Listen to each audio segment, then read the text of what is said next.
Hey, Hey, hey, how are calling you? Chris Anderson in London, I'm still in London, yes, and calling Rick Byer in. Chicago, but you're in a different room in But London. Are I you know, like are you in a Novotel? yeah. I missed the Novotel, so I thought I'd try to set up my living room to look like a Oh, Novotel. nice, nice. So And you're in your and living you, room. yeah, are you Oh, what? actually in Chicago, or are you just pretending that you're in Chicago? Well, we're both pretending right now because who knows where we Mm. really are because we're introducing an encore episode. But at the moment of recording this, I am in Chicago. Oh, okay. Yeah, welcome everybody to History Happy Hour, brought to you with the help of Stephen Ambrose Historical Tours, offering a variety of history tours from every war you can imagine and on And many more, continents. Yeah, and and more, more. yes. Wars that you never knew took place, Yeah, and even tours that aren't about wars, although they kind of still get wars in them. yeah. And that's how you can check it out at stephenambrosetours.com. And whether you're watching live, watching on replay, or listening on the HHH podcast. Thank you for joining us. And today we're going to be rebroadcasting an encore episode with one of our favorite authors, Lynn Yes. Olsen. Yeah, excited about that. Let us all know you're here and what you're Espe- drinking. Oh, Especially if you're a Lynn Olsen groupie, because I know we get lots I of know we do requests have Lynn for, Olsen you know, groupies. Call yourselves out. yes. Let people know that you're a Lynn Olsen groupie. I'm one, and I think Chris is not far behind on that score. Yeah. So yeah, do all that. And Chris, do you have a cocktail today? I don't, because, well, it's not cocktail hour yet. Well, it's always Look at cocktail that! Look hour at in that! What are you Chicago. drinking? Yeah, what are you drinking, Rick? The straight stuff, Um, straight from Lake Michigan. there you go. There you go. Well filtered, I would hope. It's not straight from Lake Michigan. We want to thank everybody who supports us on Patreon, especially our top shelf patrons. And you can help keep. Whoa, Beep whoa, beep whoa. beep beep beep Beep, beep. beep, beep, beep. You can help keep the history taps running by becoming a patron at patreon.com/history happy hour. We haven't had anybody join as a patron in the last few weeks. Getting a little sad I know I'm not maybe loved. Yeah. that we're not feeling the patron love. So if you're out there and you've been thinking about it, maybe you can give us some patron love.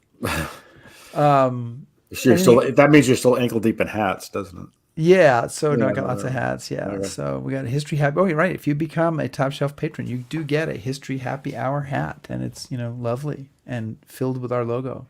It appears in a very appropriate place on Maybe the you should. hat. Maybe you should do a special though. Like if they A get a history special hat. about the hats. Well, it might, if you become a patron, like within a certain amount of time, they'll get a pin on the hat. Oh, I like that. I was thinking you meant we should do a special, like a special program that could be all about the hats. I don't know. Okay. I don't The think we long, could. torturous process of coming up with I that. don't. I don't think that we could manage to do more than 3 or 4 minutes on the hats before we started to lose. Oh, we could talk about how we planted the seeds, cultivated them, grow them, harvest them. All right, Anyway, Chris. I think moving we've on. filled Yeah. enough time here. So Yeah. why don't you give me a cue to get us the hell on the move?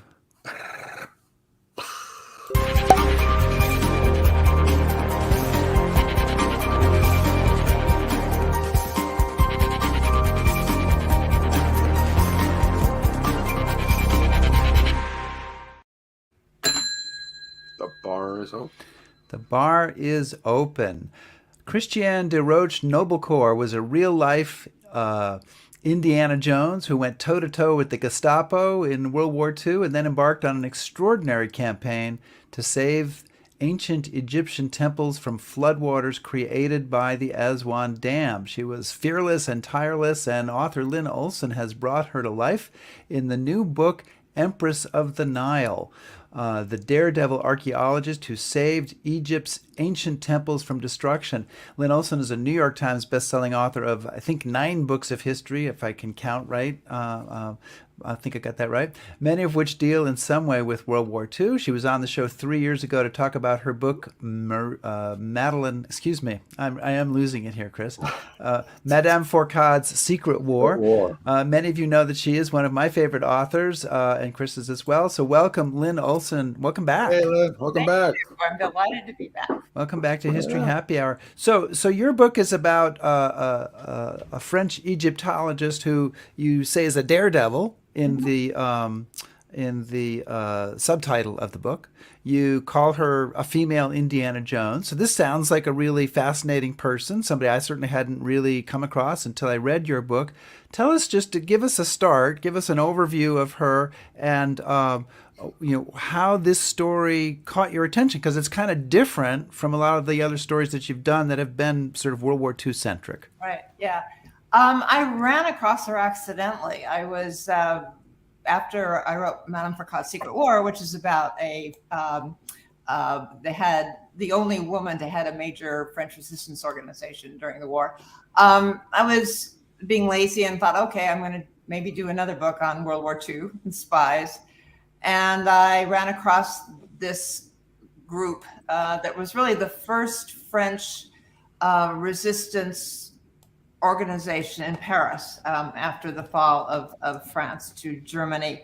And what really interested me was that it was a group of intellectuals. It was almost all, they were writers, they were museum curators, they were anthropologists. And the other thing that was really interesting is that women played a huge role in its organization and its creation. So I started looking into it and looking at the women in particular. And I discovered in doing that, one particular young resistance member, a member of that group, and she was at the Louvre. She was an archaeologist. Her name was Christiane Desroches Noblecort, and she was the acting curator of the Egyptian antiquities at the Louvre. So during the week, she would work at the Louvre, doing what she was supposed to be doing. And on the weekends at night, she was involved in the resistance, risking her life. And so I was really fascinated by that. And then the more I learned about her, the more I thought, oh my God, this woman, I'd never heard of her, which was true of Marie Madeleine Foucault too. I'd never, ever heard of her. And yet she had done so many incredible things, mostly after the war, mostly post-war. So at that point, I decided to forget about World War II. And although there is some about World War II in the book, but really focus on her and what she did throughout her life, particularly in Egypt after the war. So, I mean, one of the things that kind of I found fascinating about the book was not only is she a trailblazer, being a woman at that point in time getting into the field of archaeology, but she's kind of there at the ground floor of Egyptology as even a subject, right? Well, actually, Egyptology had been, a very big subject in England and in France for 100 years, maybe, before she got into it.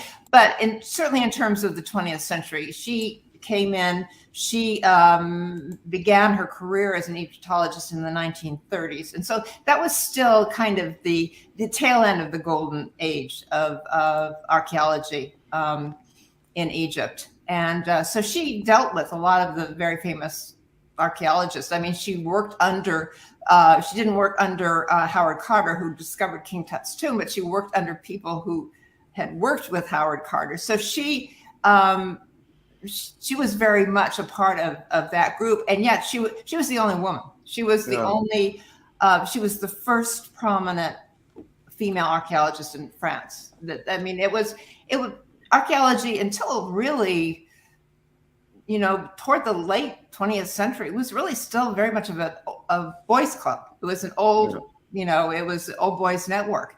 And women were decidedly not wanted. And it was made very clear to them that they were not wanted. And so she was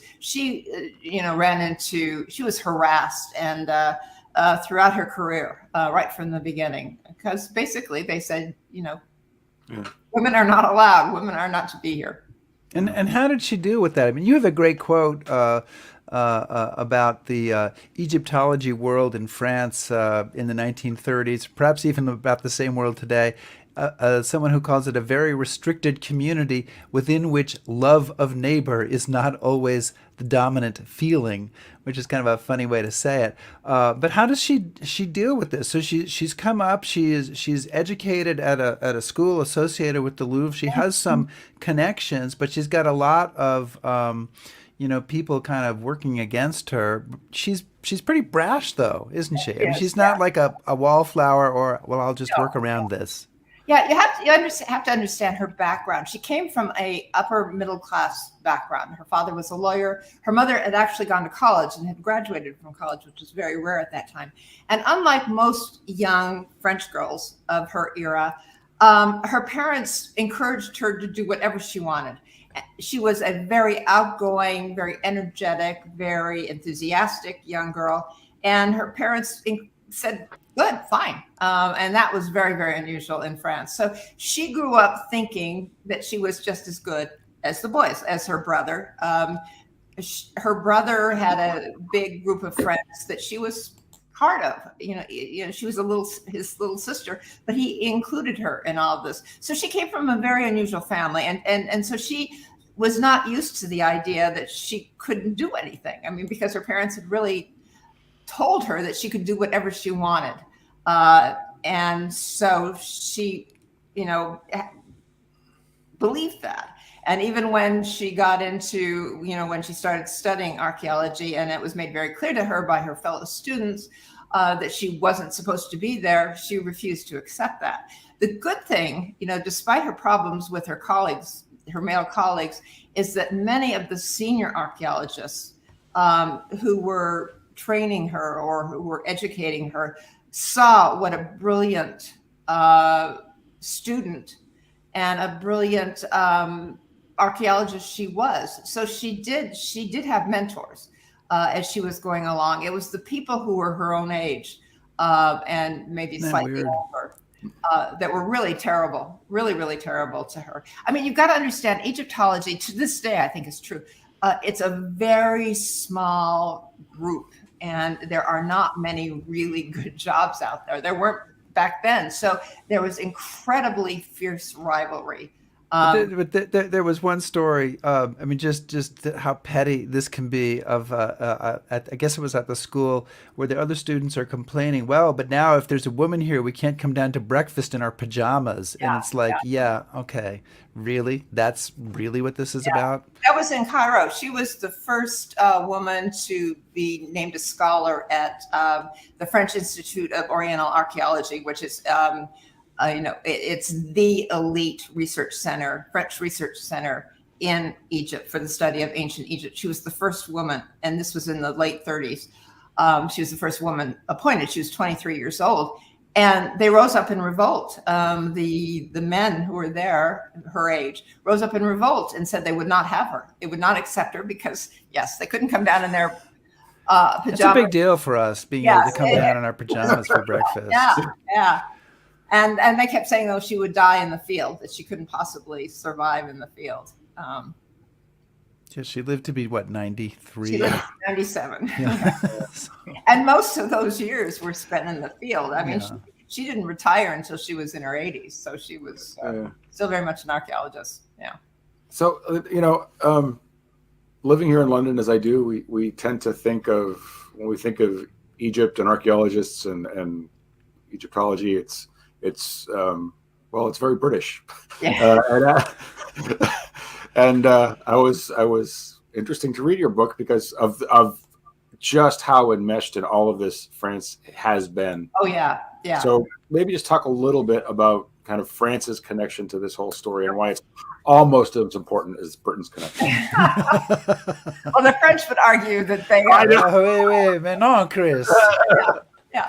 Well, first of all, Britain and France were the two main colonial powers, in the 19th century and the 20th century, in various parts of the world, but particularly in North Africa and the Middle East.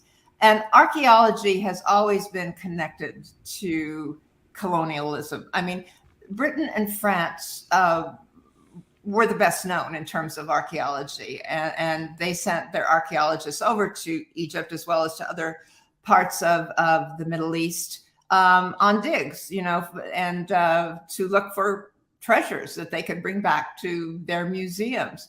And so it was all part of this to and fro between the two countries to outdo each other. And so the French were very much as involved, even more involved in some ways than the British in Egypt in terms of archaeology. The French actually, Britain, controlled Egypt politically for more than 100 years until 1952. So that economically and politically they controlled Egypt, but France was the cultural power. Yeah, I thought that was really interesting that they were sort of.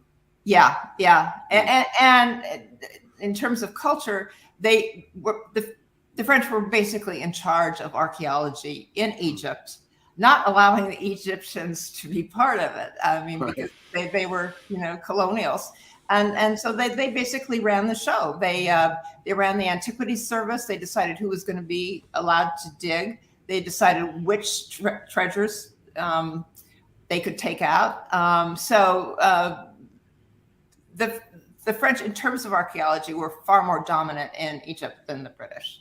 I mean, one of the great things about your book is just that there's so much packed in there about not just about Christiane, but about international relations and about archaeology and about technology and about power struggles and all this type of stuff. So there you get to go down a lot of different paths. Both you as an author did, and we as readers get to. And one of those paths is we shouldn't, especially given our audience, we shouldn't leave out the World War II portion of this. She's working at the Louvre, and she becomes part, as you said, of this interesting French resistance network, the Musée de l'Homme network, Musée de l'Homme being French for Museum of Mankind.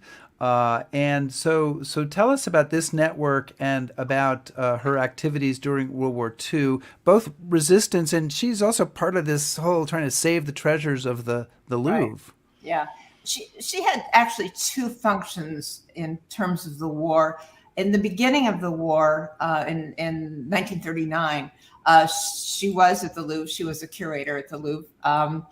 And the head of the Louvre, the director of the Louvre, Jacques Jarjard, decided to evacuate all the masterpieces, or in fact, most of the important artwork and antiquities from the Louvre before the war began.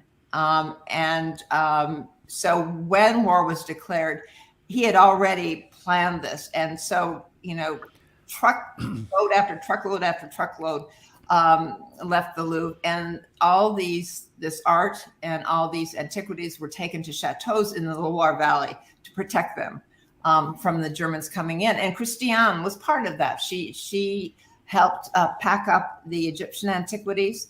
Then when the Germans did invade France and were getting closer and closer and closer to the Loire Valley, she went out and brought, made, I think, 3 trips from the chateau in the Loire Valley where the antiquities were down to another chateau in the south of France. And meanwhile, you have the German troops marching in, you have the German planes attacking the refugees who were flooding down to the south too. So, I mean, she was really taking her life in her hands, as other curators. She's in her mid-20s at this point too. Yeah, she's 27 years old. She's no, she's not even that. She's 25 years old when all this. So she's in charge of these convoys for the Egyptian antiquities, and manages to get them down safely to this other chateau, and then comes back to Paris, and decides she is going to resist the Germans and joins this group, the Museum of Man network, and is part of that. So, she's doing that at the same time as she's still at the Louvre working.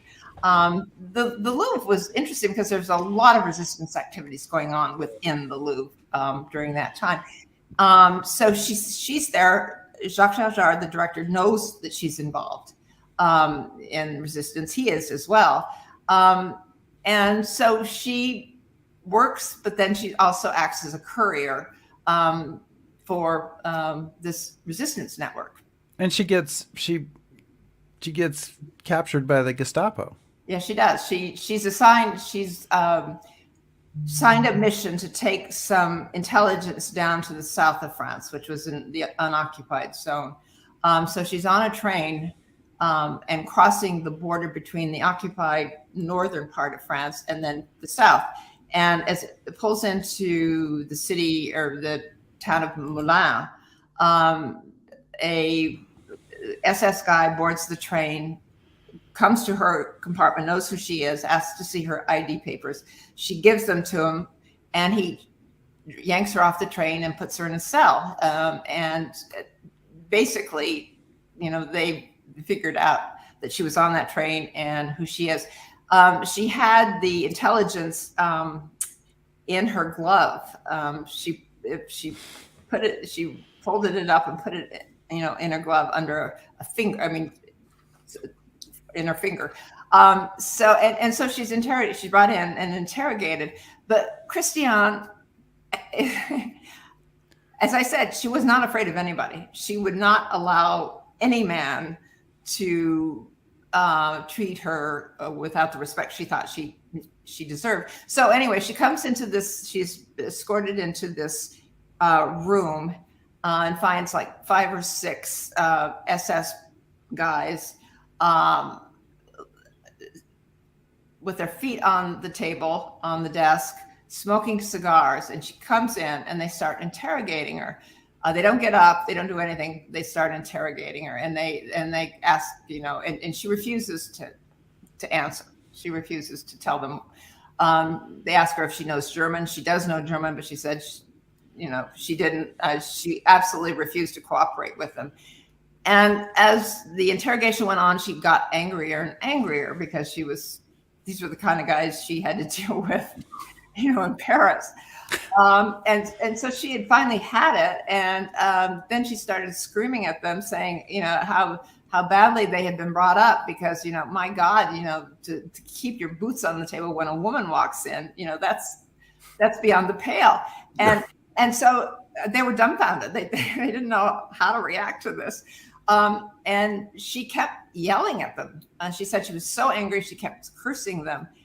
And finally, they threw her back into the cell, and the next day they released her. It wasn't because she was yelling at them. I think, the way was paved by the Louvre to get her out of there. But she absolutely refused to accept the idea that they had any control over her at all. Well, I like to think, at least in terms of World War II, I'm pretty well read. But one of the things I love about all your books, and this one in particular, is I get to discover people I had never even come across before. Jojard was one of them. So maybe use him as an example and tell us a little bit more about what he does and like how the Louvre gets through this. Because the other thing, again, that's amazing is just this. Let's face it, lots of museum eggheads get together and say, we're going to resist the Germans. And they're amongst the first. And I don't know, I just find that fascinating. Well, Jojard actually wasn't, he wasn't really in a resistance organization, but he did. But he helped. Right? He did. He resisted the Germans. Basically, Hitler wanted to get a lot of those, the Mona Lisa, and, he wanted to take them for Germany. And Jojard, he was helped by a German officer who was in charge of the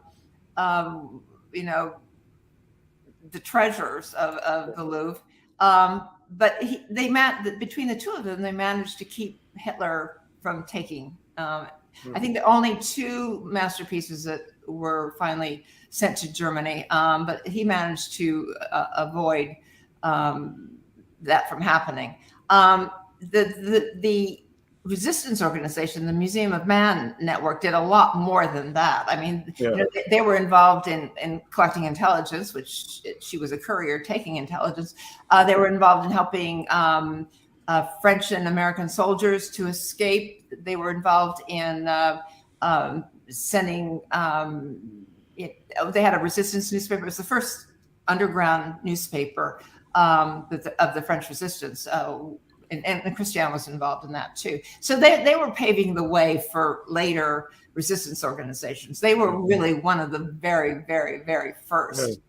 And most of them, unfortunately, because they had no experience in doing any of this. Most of them, certainly the male leaders, were all rounded up and they were executed. And a number of the women none of the women were executed, but they were sent to concentration camps. And Christiane managed, I think, because of her arrest by the Gestapo early on, she was very careful after that, because they knew who she was, and she knew that that she was, she was in the line of fire. So she managed to make it through the war without, being arrested again.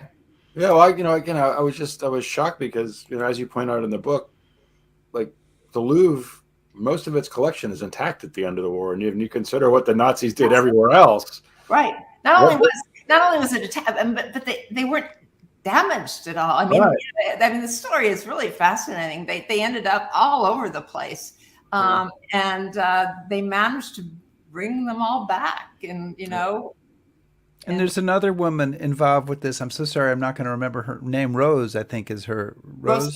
Yes, who's part of the Monuments Men story and told there. Right. Who's really involved in this. Right, and she was acting under the direction of Jacques Chajard.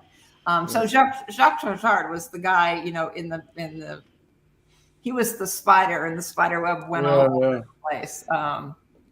So I promise we're going to move on from World War II, but I am going to ask Wally's question because it's the same question that I had, which is, and I'm sure you wanted to look into this too, did she ever meet Marie Madeleine Fourcade, either during the war or afterwards?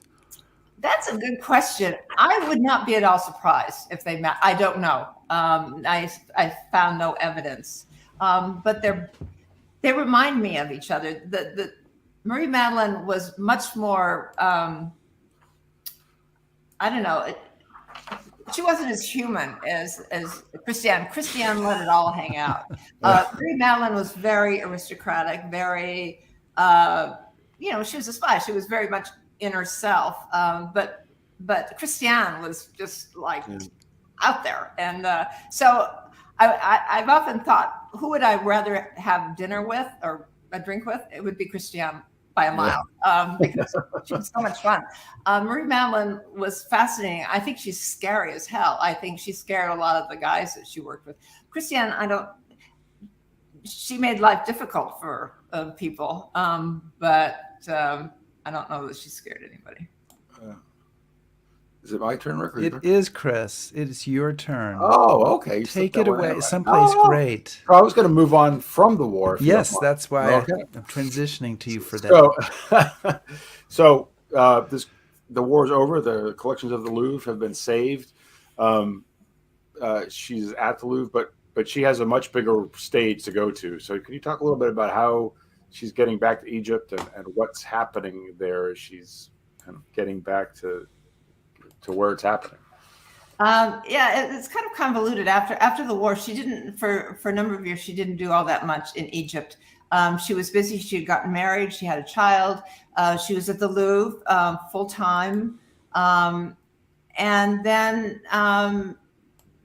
basically a lot was going on in Egypt, after the war. It was still being controlled by the Brits. But there was a lot of nationalism. There had been for a number of years. The Egyptians were tired of being ruled by the British, to put it mildly, and so I understand the feeling completely. What? Please. Good governance. Come on. Yeah. So in 1952, a lot happened before that, but in 1952, a group of officers in the Egyptian army, led by Gamal Abdel Nasser, staged a coup, and they took charge of Egypt. And this, to me, is just the most incredible fact that Nasser was the first Egyptian to rule Egypt since Cleopatra in 30 BC. That from that time until he took over, or his group took over, other nations had ruled, either directly or indirectly had ruled Egypt. So he was the first. He was the first one, and basically from then on, it was get out. He summarily fired all the British and French officials who were still working within the government. He took back the antiquities operation totally. It was under the Egyptians, which this was caused an earthquake among Western archaeologists, to put it mildly. It caused an earthquake among Western governments, what he did, and we don't have time to go into all the machinations, but they were not happy. They were not happy, and so there was a lot of anti-Nasser, anti-Egypt feeling in Britain, certainly in Britain, and certainly in France, and even in the United States. So basically, they throw all the Western archaeologists out, but they want to establish their own major center for ancient Egypt. And they want a Western archaeologist to help with that. Mm-hmm. And so there's only one that they would consider, and that's Christiane Desroches Noblecort. And so she came back to Egypt and worked with UNESCO, the new UN agency for cultural, educational, and scientific operations, to help Egypt set up this center. And one of the reasons, there were many reasons why they chose her, is that throughout her time in Egypt, unlike many of her male colleagues, she actually worked with Egyptians. She liked Egyptians. She learned Arabic. From the beginning of her archaeological experiences there, she was always appointed as the nurse, on the dig. She would take care of not only the other archaeologists if they had, if they were bitten by a cobra, or if they hurt themselves or whatever, but she also worked with the workers, and she took great pride in that. She didn't think that was bad. She took great pride, and so she continued. So she worked very, very closely with the Egyptians, not just the workers, but the people in Cairo, and the intellectuals in Cairo. So she knew them, and they knew her, and they liked her. So that's one of the main reasons they asked her to come back. Besides, she was a brilliant archaeologist. Well, go ahead. I was just really impressed that even you have in the book some wonderful quotes from some of these workers, and these are the people that get written out of all the stories about, right? And they sang her praises, many years. Yeah. She would really, from the beginning until she left, and as I said, she didn't leave until Egypt in terms of work until she was in her 70s and 80s. She would explain to the workers what they were doing, why whatever dig they were on, why that was important. She didn't treat them as peons. She didn't treat them as subordinate, and they really respected her. And the fact that she could speak Arabic. Even today, I don't think most, maybe I'm wrong, but most Western archaeologists don't speak the language of the countries they're in. So she was very unusual. I want to remind everybody that we're talking to Lynn Olsen, who is the author of Empress of the Nile, the Daredevil archaeologist who saved Egypt's ancient temples from destruction. And let's talk about that. And to do so, I think we have to kind of shortcut a few things. Nasser wants to build and does build a huge dam, the Aswan Dam, to dam the Nile River to provide power for people in Egypt, which he originally wants to have funded from the West, but then because of the war with Israel, the West bows out. It's going to be funded by the Russians. This is going to flood a whole bunch of ancient, wonderful sites that are going to just be underwater, including perhaps the best known one, which is a temple here in a very old picture called Abu Simbel. And so she gets involved, more than gets involved, she becomes the linchpin of the effort to save this. Now, this is a huge story. I don't expect you to tell us the whole story, but give us a sense of how does she become the key person? And then what does she bring to that? What is she doing that's so spectacular to try to save these temples? Well, because she's in Egypt at this time, setting up this center, she's right there. when Nasser announces the dam. And instantly, everybody knows that all these temples are going to be destroyed. They're going to be drowned if something isn't done. And nobody thinks that can be done. It's just a fait accompli. The Egyptians said it's really sad, but we have to drown the past to have the future. And so there's one person who says, no, you can't do that. You can't do that. This is not just Egypt's culture. This is the world's culture. This is your world's cultural heritage. You can't lose those temples. And so she's going around telling everybody this, and everybody thinks she's crazy. That first of all, that it's impossible, they say, technologically. And second, it would cost so much to even try that it won't work. I mean, there are all these international tensions in the world, and the world isn't going to countries aren't going to come together to do anything like that. She was absolutely determined to do everything she could to try to make that happen. And so she's not the only one, who saved him, but she refused to give up, just like she refused to give up on anything. She finally, after years, we're in a race against time here. Nasser announces this in the late 50s. They're going to start work in 1960, right in the beginning of 1960. And that dam is going to be built. The water's going to rise. And the water's going to rise. And she knew that. And so she for a couple of years, she desperately was trying to get people involved. She finally got UNESCO to join, which was huge, which is enormously important because they really oversaw this campaign. And then she persuaded the cultural minister of Egypt to also join in the effort. He was a very pro-Western official in the government, one of the very, very few.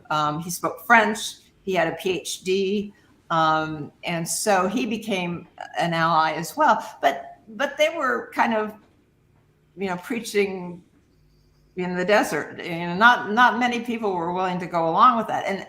And you also had the British, French, and U.S. governments against this project. Well, it took years. Finally, in 1960, UNESCO began a enormous campaign, and she's one of the main parts of this campaign to try to raise money and to convince people. Luckily, General Charles DeGaulle became president of France, and he went along with it. And his cultural minister, André Malraux, the famous writer, became a huge champion of saving the temples. But it took years and years and years and years to figure out A, if they could do it, and B, to raise the money. It's a saga of, it is a race against time, because in 1960 they broke the temple. The dam was, the construction started on the dam, and so they were desperately trying to figure out A, could we save these temples? These temples, especially the temple of Abu Simbel that you showed. They're made of sandstone, and sandstone is a very crumbly substance. And these are 3,000 years old. These temples are 3,000 years old. And Abu Simbel was carved into a rock, a huge cliff, as you can see. And nobody. And it's a person would be, a speck in this photograph. These things are humongously tall. Those four statues that you see there are statues of Ramses II, who was the pharaoh who built that temple. And they're 70 feet tall, each one of them. I'll show I'll give away the fact that it was moved. I think we've established that, but just so you can see the scale, this is. That's what they were dealing with. Look at that. It's extraordinary. You can't see it very well, but there are statues below those massive statues, of Ramses' wife and children, and also, it's just an extraordinary monument. And how do you do it? And that was the question for at least 2 years. And meanwhile, the dam is being built and the water is starting to rise. They finally figured out, or they hoped that they finally decided that they were going to cut the whole monument into blocks and then move it to a higher place back from the Nile. But nobody knew if it was going to work. In fact, nobody thought it was going to work. It was the only thing they could think of that might possibly have a chance of working. And so, okay, they're going to do that. But meanwhile, they haven't raised the money.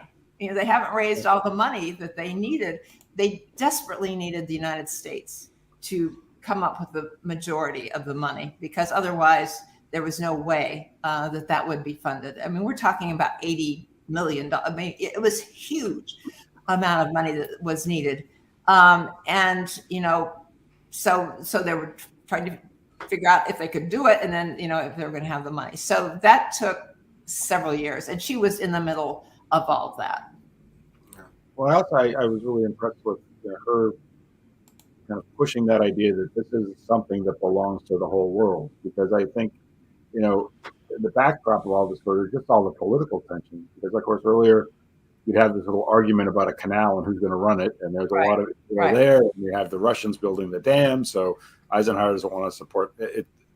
The negotiating just the technical aspect of this would have been a challenge, but then you add in the whole political component. It shouldn't have happened. It shouldn't have happened. No, I mean, the idea that it actually did happen, but she and the other organizers were blessed with the fact that John Kennedy was elected president in 1960, and he had a wife. Another unknown hero in this story is Jacqueline Kennedy, who basically convinced John Kennedy to come up with the money, or at least to ask Congress to come up with the money for Abu Simbel. She was very interested in this whole project and had been. She had said at one point during this that if she were a man, if she were a young man, that's where she wanted to be. She wanted to be an archaeologist and to be working on this project. And so behind the scenes, she did a huge amount to persuade the Kennedy administration to come up with the funds. And in fact, they did. And meanwhile, so that allowed Abu Simbel, the attempt to save Abu Simbel. And that attempt was an extraordinary story too, because you had thousands of people from all over the world, engineers, workers, from every country, Sweden. I mean, they came to this very hot place in the desert to save these temples. And again, they didn't know if it's going to work. They would cut. You can see they were cutting the faces right here of the statues. And cut to the chase, it did work. They didn't lose anything of this temple. It was an extraordinary effort on the part of a worldwide community of archaeologists, engineers, etc. And it was brilliant. And they managed to get it all done before the floodwaters rose and swallowed up the space where this gorgeous monument was. And they moved it. You said it's something like 1/10 of a mile. I mean, they don't move it very far, but it's 200 feet higher up. Right, and it's back. It's back from the Nile. So it overlooks Lake Nasser, which is the reservoir, the enormous reservoir. In a similar way that it did, overlooking the Nile. The fascinating thing. There's so many fascinating things about this story. But the most fascinating thing to me is that they managed to do something that is quite extraordinary. When Ramses II built that temple, his engineers, his architects, etc., they managed to build it so that on twice a year, when the sun came up across the Nile, that a beam of sunlight penetrated into the temple. The temple is interior, is inside that cliff. It penetrated the cliff, penetrated into the temple, went all the way back to a sacred room in the back, which was a room with the statues of some of the most famous gods and Ramses. So there were 4 statues, and that beam of light went back and lit up that room. They figured that out. And so that was one of the things that the modern engineers had to do is to replicate that. And they did. Twice a year, that beam of sunlight goes right through the temple and hits that room and illuminates those statues. Extraordinary. We've touched on this a little bit, but maybe I could talk a little bit more about one of the things that I found so impressive about our heroine is that she had a real keen sense of place and geography, and that these weren't just objects that could go anywhere. So when they reconstructed the temple, it had to be a certain way. There's another rescue effort you talk about where they have to recreate an island next to where the temple, and you talk about her stressing that to future archaeologists that you have to know something about the place, right? So talk a little bit more about kind of her ties to Egypt and why, the importance of place to her. Yeah, I think she had kind of a mystical, attraction to Egypt. She felt when she was on a dig, she felt close to ancient Egypt because of the workers. She considered the modern Egyptians to be true descendants of the ancient Egyptians, and I think that's one of the things she liked about socializing, especially with the labor. I think she wanted to be. She would have loved to have been in ancient Egypt. In fact, a colleague of hers once said that it was another woman archaeologist, who said she would have been very happy to have been Ramses' vizier, his top official. I think she considered herself to be, kind of, I don't know. She just really loved Egypt. She constantly told her students, when she taught at the École de Louvre, which is a school connected to the Louvre Museum, and she was an extraordinarily popular professor there, and she talked about how they, as you said, had to connect with Egypt. That it wasn't just a case of going over there and digging. You had to become part of it. You had to understand it. You had to stand at the Nile, at the banks of the Nile, and just communicate. It was a very spiritual thing for her, and she couldn't stand it when her Western colleagues, some of her Western colleagues, clearly didn't have that. They didn't have that love for the country. They might have loved archaeology and all that, but they didn't have that kind of communion with Egypt, both in terms of its, the physical part of Egypt, but also the people, both the ancient Egyptians and the modern Egyptians. And as I said, she really considered the modern Egyptians to be like the ancient Egyptians. She felt like she was there. That she was there in ancient Egypt when she was with them. And toward the end of her life, when she was in her 70s, I think, a friend of hers said to her, is there any special place that you have over there? And she said that she couldn't stand anymore being at temples where there are a lot of tourists. She said that's not Egypt to her, that the place that she felt most comfortable was in the Valley of the Kings, which is, where most of the tombs of the pharaohs are, but not where, the tourists are, not in those tombs. She felt most comfortable in a path going in the back of the mountain, where nobody goes. And she said it was only there, and this was late in her life, only there that she really felt like she was in Egypt. So you're absolutely right. She did have this incredible sense of place in terms of Egypt, and she never lost it. I think, it was probably the saddest moment in her life when she got too old to be able to go and go back.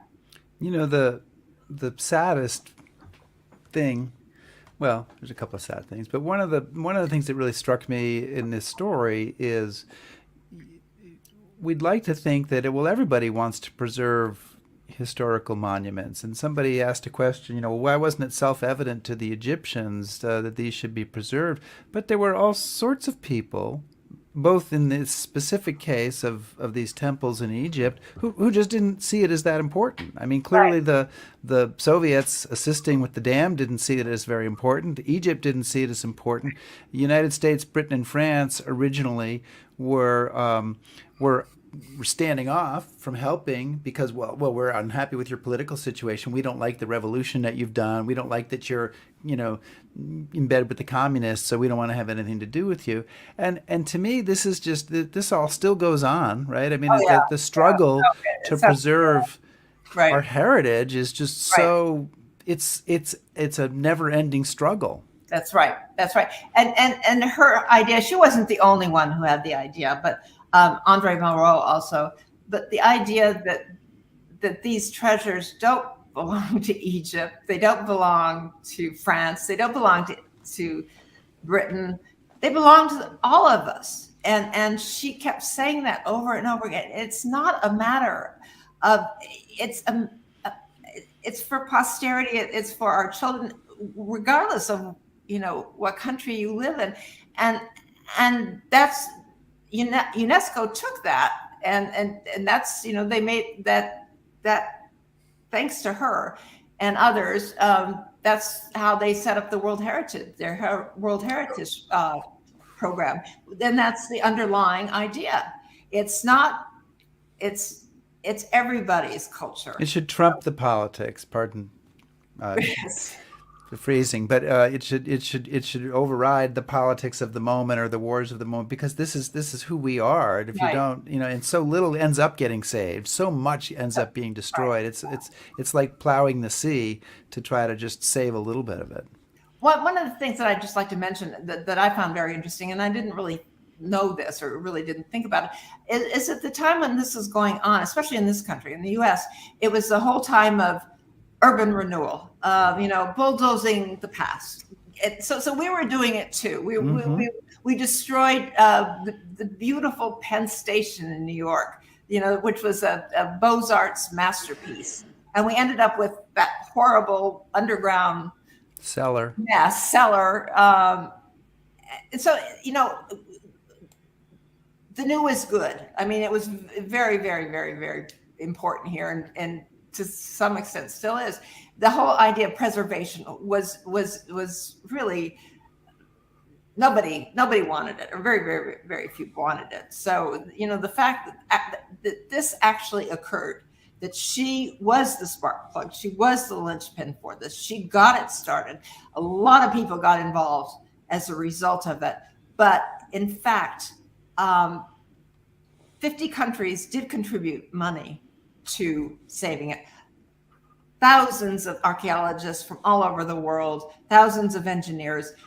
It was a true international example of international cooperation. Probably the most incredible example of international cooperation. It was also the largest archaeological rescue ever. So that we did do it. So we did it, right? Pulled it off. She pulled it off. The others pulled it off, but they did it, and it was a total success. Well, as we're kind of getting towards our time, there's so much we haven't covered because she goes on. Yeah. But talk a little bit about kind of the legacy or the ripples of this. We've been saying about how the historic preservation and this idea a lot of it seems to be coming from just the sensation of this international effort to save this temple. You talk about people from all over the world. Yeah. Small donations, big donation. But the after effects of that, and that maybe you can bring Jackie Kennedy back into that conversation too. It did have an enormous impact. Certainly, the World Heritage. I mean, what UNESCO did, that was really enormous, and that came directly from this operation. One of the really interesting things is that, if it hadn't been for her, this whole operation, that the Metropolitan Museum of Art would not have the Temple of Dendur, because the Temple of Dendur was one of those temples that was going to be destroyed. And thanks, and as a thank you gift to the Kennedys for doing what they did, the temple came to the United States as a gift. It was supposed to go. Jackie Kennedy, after John Kennedy was assassinated, desperately wanted it to come to Washington, to be on the banks of the Potomac as part of the Smithsonian. The Met's very cagey, wily director, Thomas Hoving, managed to get it away from her, and it went to the Met. And one of the most poignant things for me in the book is that Jackie Kennedy bought a penthouse apartment right across the street from the Met years before that, and that from her apartment she could look down and see the Temple of Dendur in its glass case. So it was a constant reminder of what she had done, but that she thought it was in the wrong place. Yeah. We're just about at the end of our hour. I have one quick. I usually let Chris ask the last question. Yeah, but no, but I'm going to jump in here because have you inked the movie deal on this? I mean, is Marion Cotillard knocking at your door? I mean, this seems like a perfect Hollywood movie. Well, you can't say, of course, but no, there is no. But it hasn't. The book hasn't been published yet. It's being published. Well, don't wait, Hollywood. If you're Marion, if you're one of our viewers or any other Hollywood producers, get this. This is a great movie, international production. Maybe I'll option the rights and sell them off, Lynn. This has been so much fun. We want to thank Lynn Olsen for joining us today to talk about her book, Empress of the Nile, the Daredevil archaeologist who saved Egypt's ancient temples from destruction. And yes, we have skimmed. There's just so much more here. This book. So there's lots more there. It's terrific. It comes out on Tuesday. You can pre-order now. And then you've got a bunch of talks coming up. So what's your website where people can find out where to find you and see you? It's lynnolsen.com. There you go. So Lynn, thank you so much. I know. I'm writing it down. Thank you so much for joining us. Oh, it's a delight. As always.